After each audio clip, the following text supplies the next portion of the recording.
Hi, everyone, and welcome back to Brian's Horror Corner, and welcome to this horror anthology movie review video as part of my current March 2024 series, where I'm taking a look at a number of horror anthologies from my collection for review.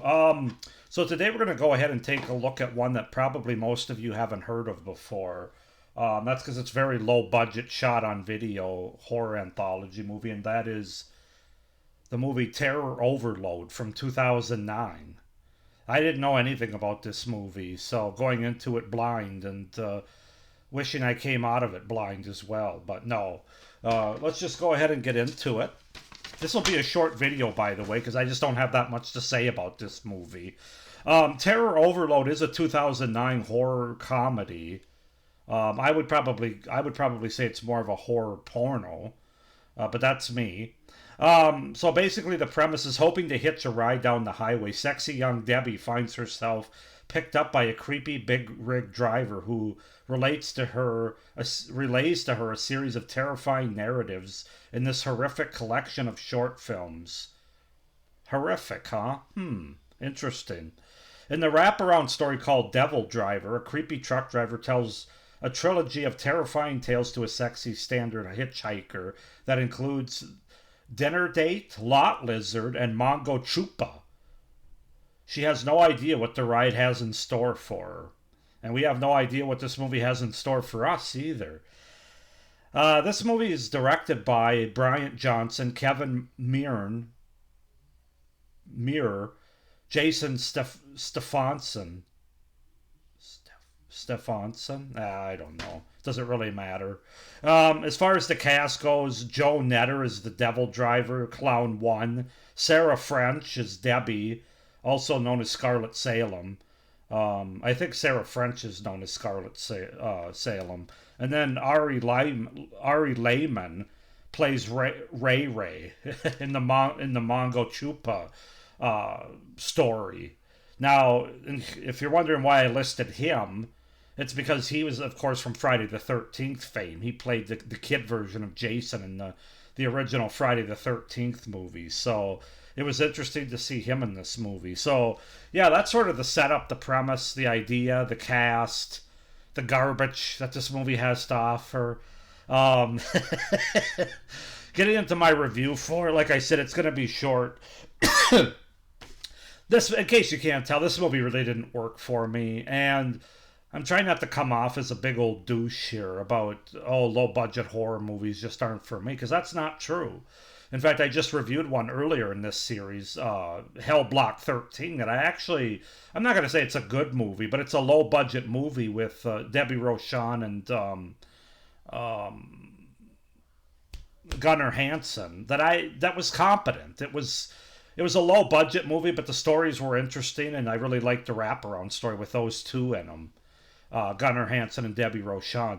This, however, is a little too much for me. It's just it strays a little too far from reality, and a lot of it has to do with the fact that it's shot on video. But there's a lot of other technical aspects of this movie that there's nothing about it I can take seriously or really get into. So I'll start with the things I liked about the movie. This will be quick. This movie has a ton of nudity. Like I said, it really is more of a porno movie than it has anything to do with horror. If you're looking for nudity, this movie has it. If you're looking for a lot of bad, over the top, and not very realistic violence, blood, or gore, this movie has it. Having watched it, the best thing about this movie is having seen it now, it clears out more shelf space for a different movie that I can put in its spot. I will say, in all seriousness, it did have kind of an interesting twist at the end that really subverted expectations to talking about the wraparound story here, to what we thought it was going to be, what the obvious cliche and predictable outcome was going to be. It did subvert expectations a little bit, so I guess that's the one thing I can actually give this movie credit for. So those are my pros. As far as cons go, pretty obvious one. Shot on video, low budget. Like I said, I can do low budget, but it's still got to be on film for me. When you get it on shot on video, it just looks like somebody borrowed me a video cassette of somebody shooting a weekend of Backyard Follies, basically, with a lot of people, a lot of women showing their tits off. That's what this movie is basically. It just takes me out of it every time, and so that's just a me thing. I understand there's people out there that do like shot on video, low budget horror movies, and I know that's how a lot of directors, producers, writers, actors, actresses get their start. They can't go right to a Hollywood film system, and I understand that and I respect it. But for me, as a horror movie watcher, I just can't really do shot on video. It's just, and if it, maybe I can if it's well written and well acted, well edited, well produced to a certain extent. And this movie's none of those things, and so I just can't do it. This movie has really bad effects, really bad editing, acting, and camera work, as you can imagine. None of these stories were scary. It's more like a porno. It's more like a series of porno stories that ended badly for one or more of the characters involved in them. So basically, you take a porno movie, and then the only they try to say that they're horror tales, horrific tales, and yes, bad things do happen to certain characters in these movies that we're introduced to. But like I said, I just can't. It's so over the top and ridiculous that you can't take any of it seriously. There's nothing scary or horrific about this movie. Some of the effects are really beyond laughable. There's a Mongo Chupa creature character that was literally a stuffed animal that somebody was throwing around or holding up. The scenes that exist, there are scenes in this movie that exist just to fill time. There's literally in one sequence in the middle story, which is Lot Lizard. There's a guy that goes into a bar, orders a beer, walks into the bathroom, takes a leak, and then walks out of the bathroom back into the bar. And we actually get to see him take a leak, and nothing happens. It's literally the most pointless set of scenes that you can imagine. I mean, this movie really could have been, it could have gone from 90 minutes to like 40 minutes. Realistically, you wouldn't have lost anything. Um,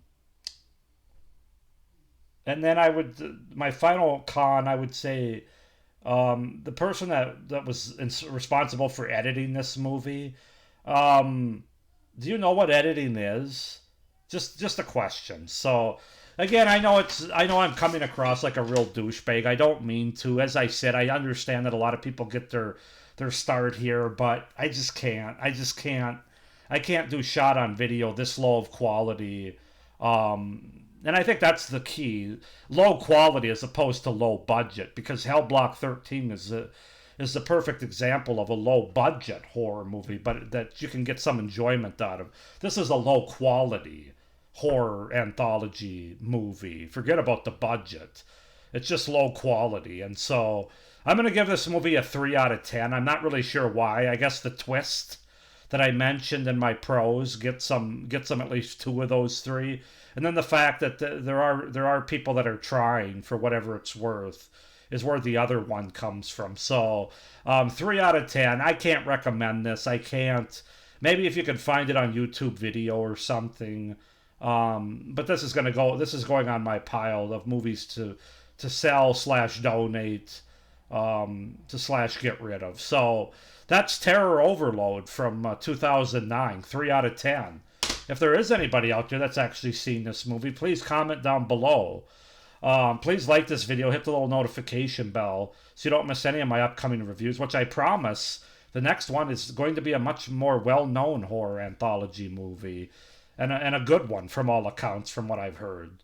But please subscribe to my channel as well so you don't miss any of my great horror content, not only the rest of this series, but everything I have coming out for the rest of 2024 and into 2025. So with that being said, again, I didn't want this to be, I'm completely shitting on a low budget movie. And I know it came across that way, but I just couldn't gain anything out of this. I really couldn't. That's why I gave it a 3 out of 10. So, with that being said, thank you everybody for watching this review. Hope everybody's doing well, and as always, stay scared. Bye.